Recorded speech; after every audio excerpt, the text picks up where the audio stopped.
আজ পর্যন্ত আমরা যে সেটআপটা ইউজ করেছি সেটা হচ্ছে Vue.js এর সিডিএন ইনস্টলেশন, অর্থাৎ আমরা Vue.js এর একটি স্ক্রিপ্ট ট্যাগের মাধ্যমে ইম্পোর্ট করেছি এবং ইম্পোর্ট করার ফলে আমরা একটি ভিউ গ্লোবাল অবজেক্ট পেয়েছি। সেটার মাধ্যমে আমরা view.create অ্যাপ করে আমরা অ্যাপ ক্রিয়েট করেছি এবং সেই অ্যাপটা আমরা কোনো HTML এর মধ্যে রেন্ডার করেছি।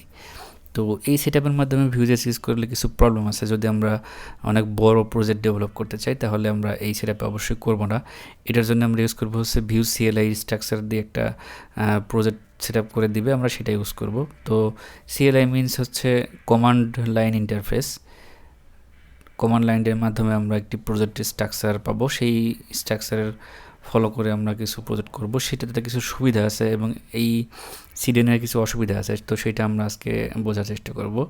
তো যদি আমরা এই সিডেন ইনস্টল করে আমরা Vue.js প্রজেক্ট করি তাহলে আমরা কিন্তু মডুলারাইজ প্রজেক্ট করতে পারবো না খুব সহজে। যেমন হচ্ছে আমরা এখানে দেখেন আমরা একটি কম্পোনেন্ট বানাইছি, এই কম্পোনেন্টটা আমরা এই app.js এর মধ্যেই বানিয়েছি এবং এখানে দেখেন টেমপ্লেটের মধ্যে আমরা স্ট্রিং লিখেছি।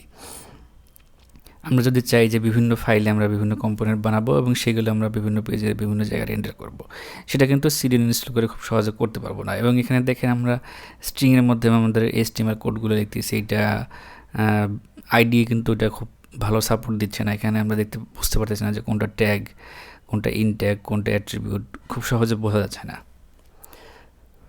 তো আমরা যদি Vue CLI ইউজ করি তাহলে ওরা যে স্ট্রাকচারটা দিবে সেখানে আমরা চাইলে আলাদা আলাদা ফাইলে আলাদা আলাদা ফোল্ডারে আমরা বিভিন্ন কম্পোনেন্ট রাখতে পারবো এবং সেগুলো কম্বাইন করে আমরা একটা পুরো প্রজেক্ট করতে পারবো। আর একটা জিনিস দেখেন, এখানে আমরা যদি কোনো ফাইলে কোনো কিছু চেঞ্জ করি, এই আউটপুটটা যদি আমরা দেখতে চাই তাহলে কিন্তু এখানে আমাদের রিলোড করতে হবে, বারবার রিলোড করতে হবে। আমরা যদি সিম্পল কোনো কিছু চেঞ্জ করি আমরা এখানে আউটপুট দেখতে চাই এবং এদের রিলেট করতে হবে। এবং আমাদের এখানে ধরেন কোনো একটা স্টেট চেঞ্জ হয়ে গেছে, আমাদের এখানে একটা কিছু চেঞ্জ করেছি, এখানে আউটপুটটা চেঞ্জ হওয়া দরকার, এখানে কিন্তু রিলোড দিলে আমাদের সেই স্টেটটাও চেঞ্জ হয়ে যাবে। অর্থাৎ আমরা ডিবাগিংয়ের খুব একটা ভালো সুবিধা এখানে পাবো না যদি এই সিডিএন ইনস্টল করে প্রজেক্ট করি।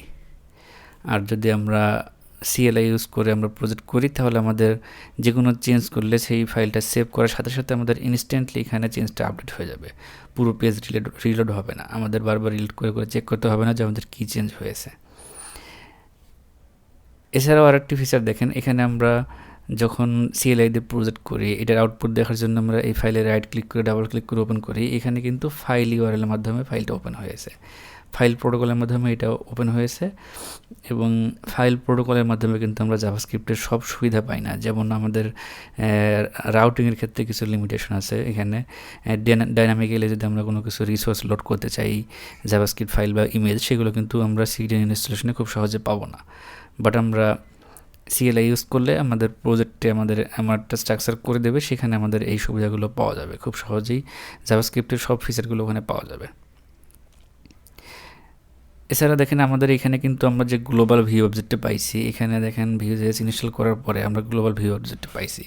এখন কিন্তু এই ভিউ অবজেক্টের কী কী প্রপার্টি আছে আমরা এই সাজেশনটা খুব সহজ এখানে পাবো না। যেমন হচ্ছে CR লিখলে এখানে কি এটা আমাদের সাজেশন দিচ্ছে, এখানে যেহেতু এখানে এটা করা আছে এই জন্য সাজেশনটা পাচ্ছি। যদি এটা না থাকে তাহলে কিন্তু আমরা এখানে ক্রিয়েট অ্যাপ সাজেশনটা পাচ্ছি না। বাট যদি আমরা CLI ইউজ করে কাজটা করি তাহলে কিন্তু আমাদের এখানে ES6 এর সব ফিচারগুলো পাবো এবং Vue.js ইম্পোর্ট করলে সেটার কী কী অবজেক্ট আছে, মেথড আছে, আইডির অটো কমপ্লিট সাজেশন আমরা সেখানে পাবো, এটা আমরা এখানে বর্তমানে পাচ্ছি না।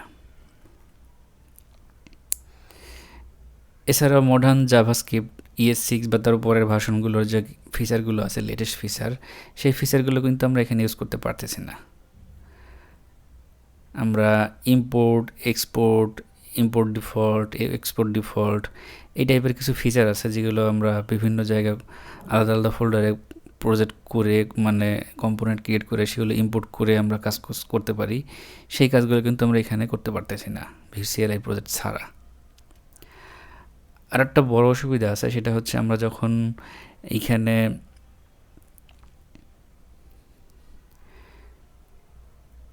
Vue CLI ইউজ না করে অর্থাৎ সিডিএন ইম্পোর্ট করে কোনো প্রজেক্ট করি তখন আমাদের যে আউটপুটটা পাই সেটা কিন্তু মিনিফাইড না, সেটা হচ্ছে আমরা একদম র কোডটা আমাদের প্রজেক্টের মধ্যে থাকবে এবং এটা ব্রাউজারে লোড করতে একটু সময় লাগবে।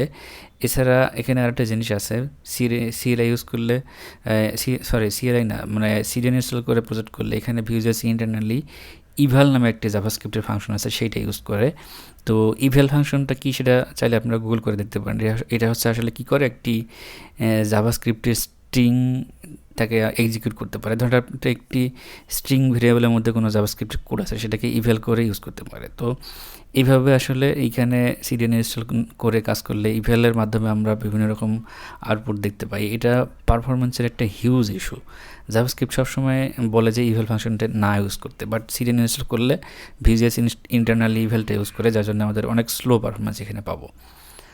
আর যদি আমরা সিএলআই ইউজ করি, সিএলআই স্ট্রাকচার কোডটা ইউজ করি, তাহলে ওইখানে আমরা যখন প্রজেক্ট বিল্ড করব তখন কিন্তু আমরা এমন একটা সোর্স কোড পাবো যেটা থাকবে হচ্ছে মিনিফাইড, একদম মিনিফাইড ভার্স থাকবে। আমরা যে কোডগুলো করেছি সেটা র কোডটা দেখা যাবে না, এখানে সবগুলো ট্রান্সপাইল হবে। অর্থাৎ আমরা এখানে ES6 এর কোডগুলো লিখবো, ES6 এর মডার্ন ফিচারগুলো ইউজ করে কোড লিখবো, বাট আমরা যখন বিল্ড করব তখন এখানে নর্মাল জাভাস্ক্রিপ্টের কিছু ফাইল দিবে এবং সেগুলো একদম মিনিফাইড ফাইল দিবে, যেগুলো সব ব্রাউজারে সাপোর্ট করবে। ওল্ড ব্রাউজারে যখন ES6 ছিল না সেসব ব্রাউজারেও সাপোর্ট করবে। তো এই সকল কারণে আমি এর পরবর্তী পার্টগুলো আমি সিডিএন ইনস্টল করে দেখাবো না। আর কম্পোনেন্টের অ্যাডভান্স ফিচারগুলো আমি ভিউ সিএলআই দিয়ে একটি স্ট্রাকচার করে সেই প্রজেক্টের মধ্যে আমরা বাকি পার্টগুলো করব। ধন্যবাদ সবাইকে।